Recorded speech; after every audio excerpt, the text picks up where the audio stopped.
Squiz Kids acknowledges the traditional owners of the lands on which we podcast, the Turrbal and Kombumerri people. Squiz Kids! It's your daily news fix. Fun, free, fresh. All right, kids, time to shake the sand out of your shorts and drain the pool water from your ears. Like it or not, the summer holidays are over and it's time to go back to school. I'm Bryce Corbett. Oh, and to make sure you know all you need to know about the world around you, Squiz Kids Daily News Podcast will be right there alongside you again this year, serving up all the news of the world run through our kid-friendly filter. I'm Christy Kijarina. That's right, Christy. And to make sure you're up to speed on everything that's happened over the summer school holidays and ensure you launch into a new school year ahead of the curve, we've pulled together this Squiz Kids Catch-Up podcast. All the big events of the past 2 months in one easy-to-digest podcast. You betcha. You ready to do this, Christy? Hang on, let me just tie my shoes up. Yep, ready? Let's hop into it. So much has happened over these past couple of months, it's really hard to know where to begin. But probably the one big event that dominated the news over the holiday break were the tragic events at Bondi in the week just before Christmas. That's right, Bryce. We're talking about how 2 men armed with guns opened fire on a Jewish festival that was taking place on Bondi Beach in Sydney. Now, sadly, 15 people lost their lives that evening in an event that shook the nation to its core. Now, it's important to add that the reason that this was such a big news story is because events like this one are extremely rare, which means there's no need for any of us to feel more anxious or more scared about the world we're living in. That's right, Bryce. Compared to many other places in the world, we are extremely lucky to be living in a country where these sort of things, as you say, are extremely rare. And if anything, the outpouring of support for the Jewish community in Australia after the Bondi shootings has shown us how tolerant and kind most people are. Not to mention the fact that the story that shone the most in the days following the Bondi shooting was that of Ahmed al-Ahmed, the hero shopkeeper who tackled one of the gunmen and probably saved multiple lives. What a great guy, a symbol of good shining through the bad. The other big story of the summer was most definitely the weather and the natural disasters that Australia endured over the months of December and January. There were heat waves that swept across the country, sending maximum temperature records tumbling, and most of us hiding inside in the aircon or making a beeline for the beach. And of course, there were the bushfires that tore through Victoria in the first weeks of January.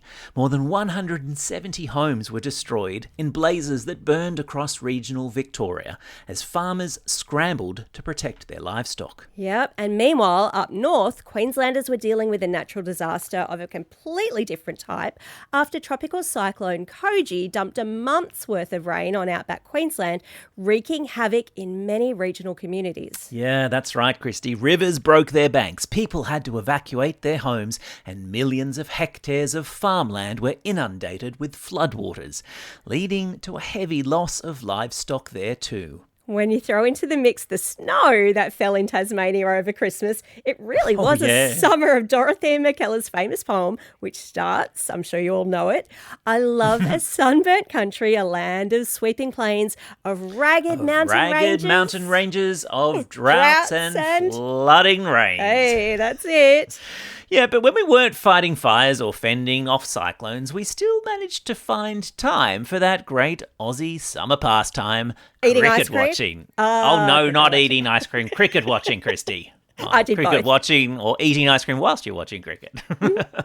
And this year, the Ashes took place, in which England came to Australia to contest a series that only happens on home turf every 4 years. And what a series it was. There was drama over the state of the pitches. There was drama over the English team's Bazball tactics. That's when they play really hard and really put heaps of effort in and don't worry about getting out. It was amazing. Mm-hmm. There were moments of cricketing brilliance from some of the best players in the land. Yeah. Take a bow, Mitchell Starc, Travis Head and Alex Carey, not to mention the remarkable Aussie batsman Usman Khawaja, who retired. He retired after 15 years of international cricket, Bryce. I know, unbelievable. But in the end, the Aussies were just too strong for the visitors visiting English, wrapping up the series 4 test matches to 1, sending the English team back home with their tails firmly between their legs. Oh, that's right. And we just heard last week that another cricketing great, Australian women's cricket captain Alyssa Healy, is set to retire after a magnificent 15-year career. Woohoo! Round of applause. And it wasn't all cricket all the time that kept us entertained. The Sydney to Hobart yacht race saw hundreds of crews brave huge seas in the annual sailing contest, and the Socceroos learned that they've landed in a reasonably good pool for the opening round of the FIFA World Cup, which is going to take place in the US, Mexico and Canada later this year. Phew to that. And let's not forget the Australian Open, the annual festival of tennis that takes place in Melbourne every January. Even as we go to air with this podcast, the biggest names in international tennis are battling it out to see who will hold the trophy aloft this year. There was plenty happening outside of Australia over the summer break too. Yes, indeed there was, Christy, and it's what we in the news business would call a very busy holiday period. It really was. One of the biggest world stories over the break was the emerging situation in Iran. Now, Iran is a country in the Middle East, and protests there against the government started small at the beginning of January, but soon took on a momentum that saw them spread across the entire country. That's right, Bryce. The people of Iran have been ruled for almost 50 years by a strict group of leaders who've restricted many of the freedoms that you and I take for granted, Bryce. Yes, that's right, Christy. And finally, people in Iran appear to have decided that they have had enough. And protests in the street have spread across the country. Elsewhere, the other big world news event was in a country called Venezuela, which sits at the tippity top of the continent of South America. Yeah, it was quite extraordinary to watch events unfold over there in January, when American soldiers snuck into the country and, if you can believe this, kidnapped its president. Oh, it's a long and complicated story, but in a nutshell, Venezuela has been ruled for many years now by a president who's been accused of not acting in the best interests of the people that he's ruling over. And it wasn't just South America that US President Donald Trump had his sights on over the Christmas break. He also started to make noises about getting his hands on the world's biggest island, a place called Greenland, high up in the Arctic Circle. Covered in snow most of the year and home to just over 56,000 people. Yeah, that's a story that's playing out even as we speak and promises to be a story that will dominate headlines in the weeks and the months to come. Of course, it wasn't just natural disasters and military interventions that moved the news dial over the December and January months. There was plenty happening in the pop culture world too. Starting with the squeal-tastic news that set the music world ablaze in January. Oh, I know. You're talking about the Elvis Festival in Parks, aren't you, Christy? Where people impersonating the 60s pop and film icon Elvis Presley descend on the small country town in New South Wales to get their hound dog on. Oh, no, old-timer. I'm talking about BTS, of course. The K-pop boy band. They announced they were reforming and launching a world tour. Oh, well, that's dynamite news. Oh, come on. You've got to give me at least one dad joke for the first podcast of the new year. Okay.